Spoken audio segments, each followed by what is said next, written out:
Whether you're the DM or a player, you likely want the thrill of living life on the edge, fighting against the looming threat of death. If you're chasing that high, then you've come to the right place, as so many in the community have turned more and more to homebrew rules and supplementary content to improve upon D&D's easy mode. So let's start off with an update for any DMs out there worried about changing too much too fast. You can simply roll your players' death saving throws in secret. Is it bad? No.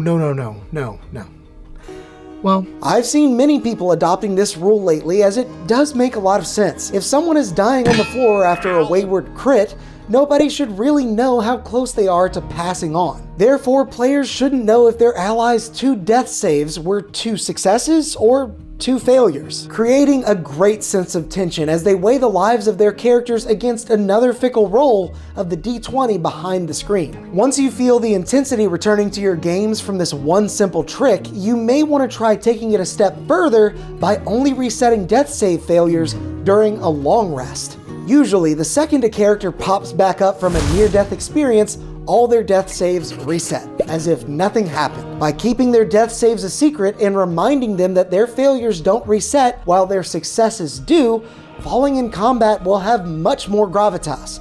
I promise, even with these 2 changes, they'll start feeling a lot less invincible.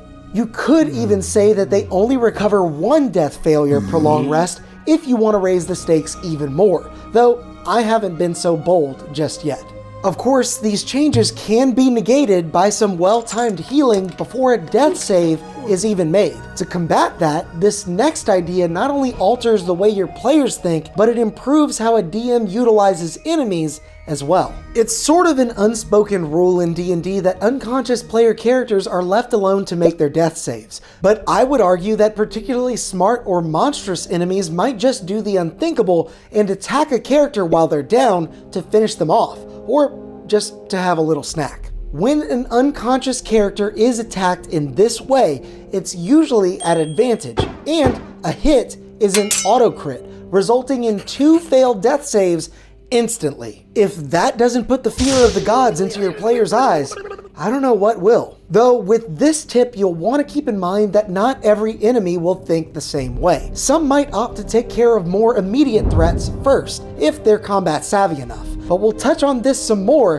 in just a moment. For now, let's talk about one more mechanic for when characters get knocked unconscious. Anyone that has ever had their lights go out for even a moment can tell you that it's a pretty disorienting experience. Going night-night as the result of some blunt force trauma doesn't exactly leave you well rested. So you might want to give a character a level of exhaustion each time they take a little dirt nap. Even if their allies are able to pop them back up with a quick healing word, there are still compounding consequences that can start to build up if they aren't careful. Plus, I love the exhaustion mechanic. I feel it's fairly underutilized in the base game. But be warned, having multiple characters at different exhaustion levels does mean you'll probably need them to help you keep track of it, even though they are likely to enjoy the extra challenge of realism and the improved immersion it brings. But if you're looking for an even easier way to engage your players, then look no further than the upcoming Kickstarter from our video's sponsor, the Tomb of Gyzaengaxx. Much like these other ideas for truly challenging your group, this campaign setting and adventure seeks to get back to the roots of D&D in partnership with Gaxworks and Gyzaengaxx, a co-author for this incredible project.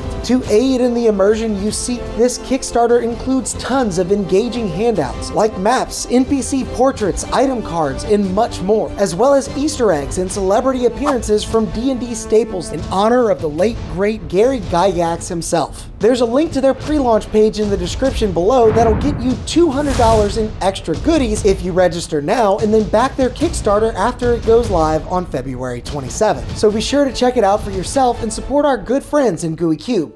Now, back to challenging your players. With all these changes so far, you may already see a slight issue. Healing in D&D has suddenly become a lot less powerful. As it stands in the base game, healers get most of their value from being able to pop up their allies with no consequence. Since hit points can't fall into the negatives, this often allows the party to soak up massive amounts of damage before jumping back into the fray. Worse yet, without some of these changes we've made, they'll usually be just as strong at 5 HP as they would be at 100. So this sort of reactive healing is what tends to be the most effective. Therefore, in a rare move for this video, I would suggest that you consider increasing the effectiveness of healing spells and potions by 1 die. This will encourage more proactive healing before a character goes down, and trust me, they will be doing a lot more of that. Many of you may argue that this makes potions a bit too strong, especially if you run the bonus action potion rule like so many of us do. Though in my games, I actually make healing potions a lot harder to come by. This does several things. It encourages your players to hold on to those resources for when they really need them. It makes certain character options like the Alchemist Artificer a bit better, and it encourages casters to pack healing spells more often, placing a greater strain on their spell selection. Although there are more ways to heal than just by casting spells or drinking potions. Your players can always rest instead, but maybe you shouldn't let them. Modern D&D is, after all, designed and balanced for several combat encounters per adventuring day. Yet I most often see DMs only running 1 or 2 combats between rests and then complaining about the challenge rating of certain monster entries. Don't get me wrong, I'm guilty of this too, and the challenge rating system is hardly flawless. But running the party short on hit points, spell slots, and class abilities will often encourage the kind of creative problem solving that we're after here. Do your best to instill a sense of urgency between encounters that implies real consequences for a party choosing to rest too often. The adventurers might need to stop a demon summoning bad guy before the clock strikes 12 and he calls forth an even worse enemy. Or they might have to continue pursuing an enemy before the trail runs cold. If you want to be particularly nasty, you can even take on the rules for gritty realism from the Dungeon Master's Guide. Most DMs aren't even aware that these exist, but there is a section that increases difficulty by inflating short rests to be 8 hours and long rests to be 7 days. There are even rules for lingering injuries that can stack up and further impede the party in the long run, and it's quite effective.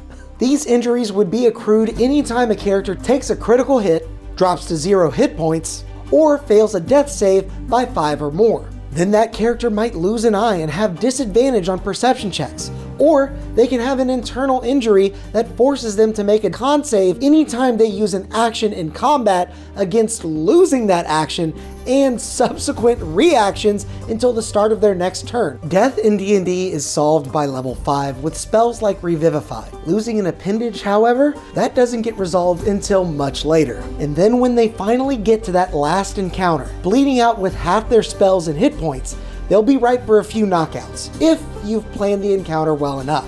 One habit that I've gotten into lately is planning in advance for the first 1 or 2 rounds of combat, utilizing clever traps and combat tactics that the monsters would surely employ rather than just using their multi-attack each round and then waiting to be slain like a giant meat sack. With this, your players will be on equal footing with the cunning combat savvy of their enemies, creating a thrilling sense of victory when they win the day, or a panicked feeling of relief in just barely escaping with their lives. Which leads me to my next tip, a relatively simple one: run lower level adventures. Listen, I get it. Running high fantasy magic slinging sessions is super engaging and flavorful and exciting. I know a lot of DMs that won't even consider running campaigns that start at level 1. With an experienced play group, it's more fun to just start at level 3 or level 5 when the characters have more bells and whistles, right?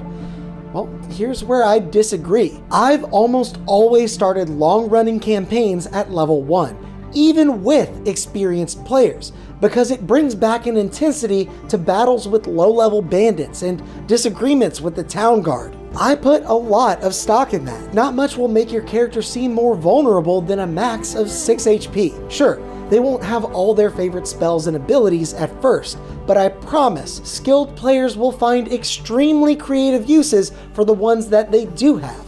Even this comes with a disclaimer, however. These extra rules can make a game more realistic, but you should always be mindful of why you might adopt them. I find that many of these options make for compelling roleplay and force my players to think creatively about their tactics in and out of combat. But too much, and your players may become disenchanted with the fantasy of an imaginary world where intrigue comes from being more powerful than just some regular dude. So now you're almost ready to make some chaos yourself. All you need is one last secret tip in this video here.